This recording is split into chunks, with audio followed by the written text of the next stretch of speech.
Kung babalikan po natin kahapon, inilunsad po ng Department of Interior and Local Government ito pong striktong crackdown ano, dito ho sa o laban sa mga public drinking o itong pagiinom sa labas ng mga tahanan. Lalo ho itong mga pagsapit po ng alas 10 na ng gabi mga kabombo. At para humabigyan tayo ng detalyadong update sa ground level, makakausap po natin ang tagapagsalita ng Quezon City Police District, si Police Major Jennifer Gannaban. Kaugnay pa rin po sa implementasyon nito kasi may ilang individual na huyatan na naaresto after ho nitong naging direktiba ng Interior and Local Government. Magandang araw ho at welcome sa Bombo Radio Philippines, sa Bombo Network News. Major Gannaban, si Bombo Genesis at Bombo Ever po ito. Ma'am. Magandang tanghali sa inyo at sa lahat ng inyong taga-subaybay. Thank you so much for joining us, si Bombo Genesis at Bombo Ever po ito. Naimbag na bigat, wano, aldaw kada kayo, Major. Tayo po napapakinggan, napapanood sa ating 32 stations nationwide, Major. Ano?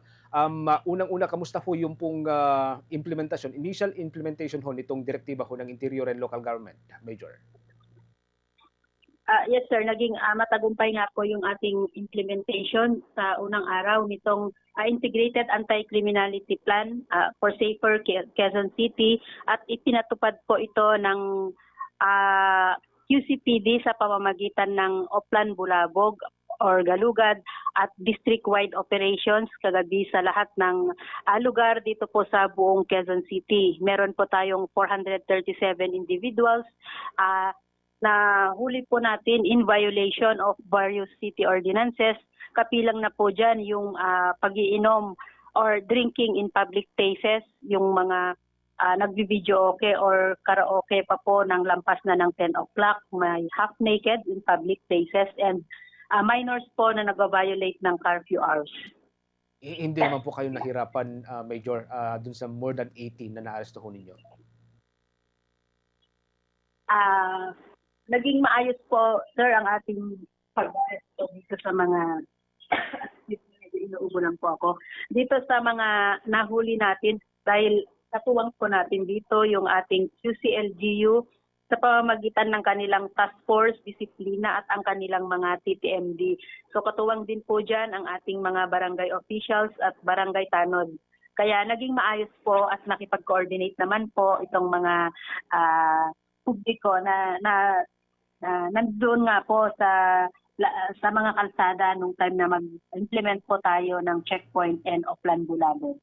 Sa buong National Capital Region, ang Quezon City at ang may pinakamalaking area, no, Major. Ngayon, doon ho sa mga naaresto ho natin, and I'm sure napakarami ho yung mga nababantayan po natin mga after hours nga, ano, after ng 10 p.m. Paano to yung mga unang lalabag or yung mga first time na violator, anong kwan ho sa kanila, anong penalty sa kanila?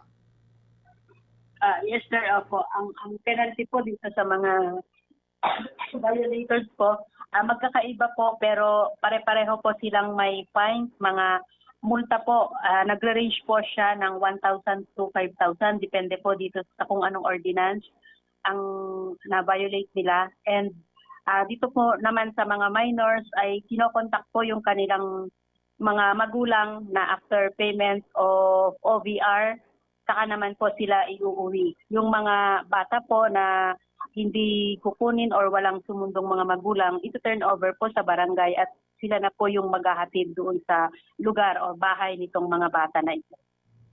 Walang community works, Major? Pagka po ilang violation na po sila sa first offense kasi multa po yung gagawin doon, may fine, or pwede rin po ang community service pagka nakailang ulit na po sila na naka-violate dito sa ordinance na ito. Ay, okay, sige. Bomba, with your questions kay Major Gannaban.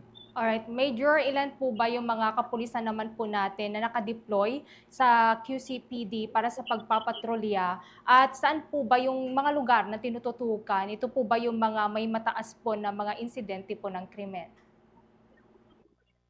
Yes ma'am, magandang tanghali po sa inyo. Kagabi po nung ipinatupad natin itong district-wide checkpoint and Bulabog, 741 na CPD personnel. Katuwang din po dyan yung may mga QCLGU din po tayo, yun yung nabanggit ko kanina. And ipinatupad po to sa lahat po ng lugar dito sa Quezon City, particularly po yung pinuntahan ng ating district director sa may Novaliches po sa Gulod. Yun po yung pinuntahan natin na nagkaroon nga po tayo ng around 25 na mga minors na nahuli at isa doon is yun po yung drinking in public place. Yung others po kasi ang overall total ng nahuli natin na nagiinuman sa public place is 60 sa iba't ibang lugar na po dito. Ginawa po kasi natin yung checkpoint at saka Oplan Galugad sa lahat ng 16 stations ng QCPD, bale simultaneous po yung operation po natin ngayon.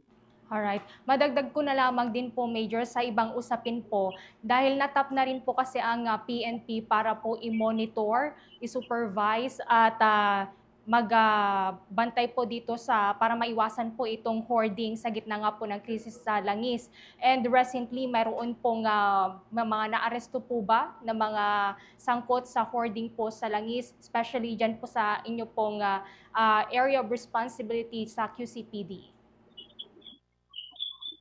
Yes, ma'am. Dito po sa Quezon City, meron po tayong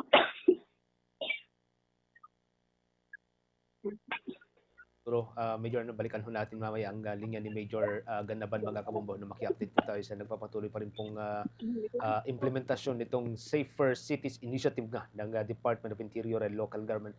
Buong bansa po ito, mga kabombo. Dito ho sa National Capital Region, we're giving you ang picture dito po sa National Capital Region via Quezon City, kasi ang Quezon City ang may pinakamalaking area sa buong Capital Region. Major, balik tayo, Major.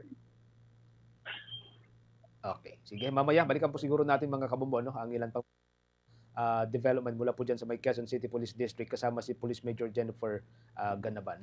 For the most trusted source of news and information, visit our website at www.bomboradio.com. Follow us on Bombo Radio mobile app, Facebook, YouTube, TikTok, and X, formerly Twitter. Like, share, and stay connected. Anytime, anywhere.